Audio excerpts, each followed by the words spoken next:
In this video, I'm going to talk about debt. Is this as bad as some people made it out to be? Or is there a way to use debt so that it can help you? On its own, debt is a bad thing. On one hand, you are getting money, but on the other, you're creating a new obligation for you to repay that debt. And if you don't repay it, under the terms of that contract or that promise, there are some serious consequences. On its own, just like that, debt is a bad thing.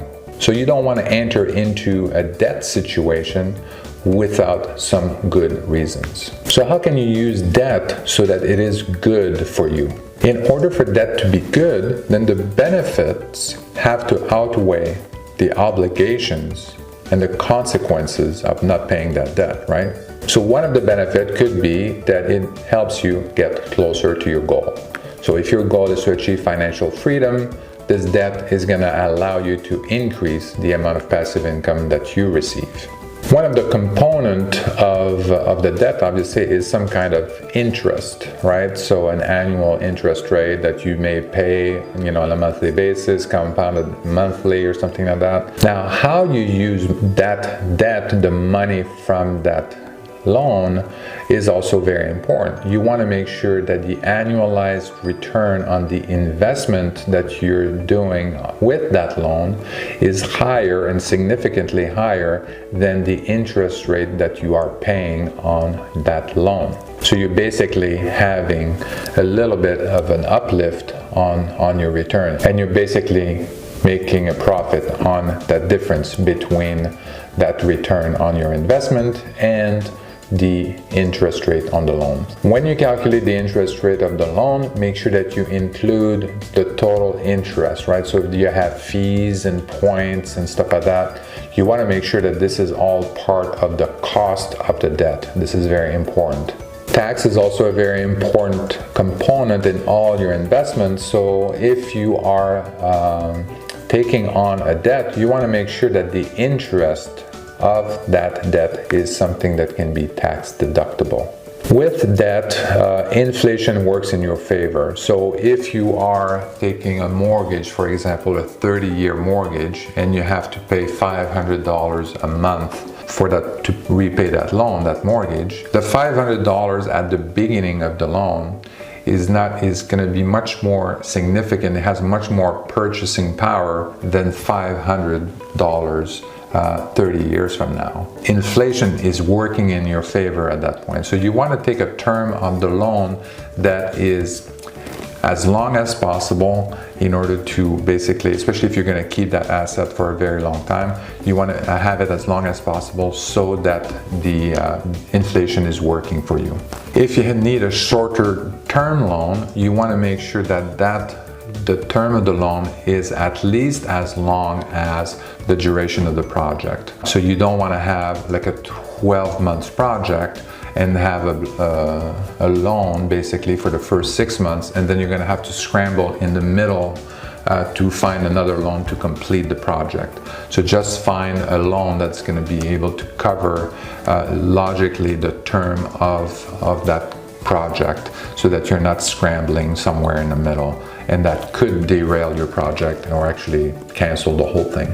One of the benefits is also opportunity cost. So if you have an opportunity that comes to you and you don't have, let's say it's a $100,000 opportunity, but you only have $40,000 in the bank, you don't want to let that opportunity pass by.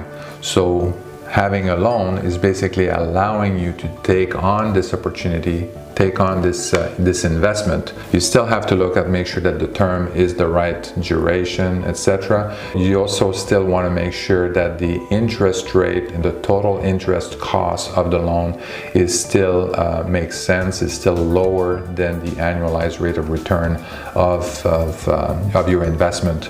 But if all else is the same, this loan, a good loan, would help you get into an investment or take advantage of an opportunity that will pass, over time, that won't be there tomorrow. So this is definitely a great way to use debt. And finally, we talked about it in another video when we talked about performance, and it's pretty clear that the cash-on-cash return is significantly higher when you use financing compared to when you just buy a property cash. So financing is always great. Leverage is always very good. It really multiplies your cash on cash return.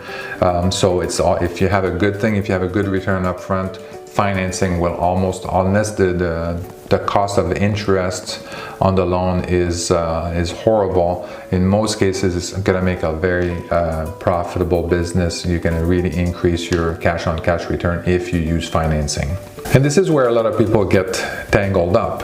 A lot of the loans that people are making are not, they don't meet any of these criteria. I mean, you get a loan to buy a car, for example, and the moment that you buy this new car and you get the loan, the value of the vehicle is decreased. So this is not a good debt, and it's also, the interest rate is not tax deductible. You know, there's really not there's no return on interest on a vehicle. It's actually, there's a negative return on interest. You know, why would you pay interest when you have a negative return on interest? So for these reasons, it doesn't make sense. But when you invest in a turnkey rental, then it's a little bit different. You actually are making positive cash flow. There are positive returns, and as long as the total interest cost for the loan is below the annualized return, then you're great. Then your cash on cash return is going to be significantly better. Credit card debt, all these things, all this consumer debt is all, you shouldn't get into any consumer debt because these are negative return situations. And so these are a perfect example of what a bad debt looks like. As I mentioned before, a bad debt is also something that's going to be where the terms of the loan are also going to be something that is that's going to interrupt or potentially risk the project that you're investing in. So if you have, like I said, like if you have a 12 months or a 2-year project, and then you have a loan that's for 6 months just to get things started, and then you have to kind of like start refinancing almost immediately after the project start.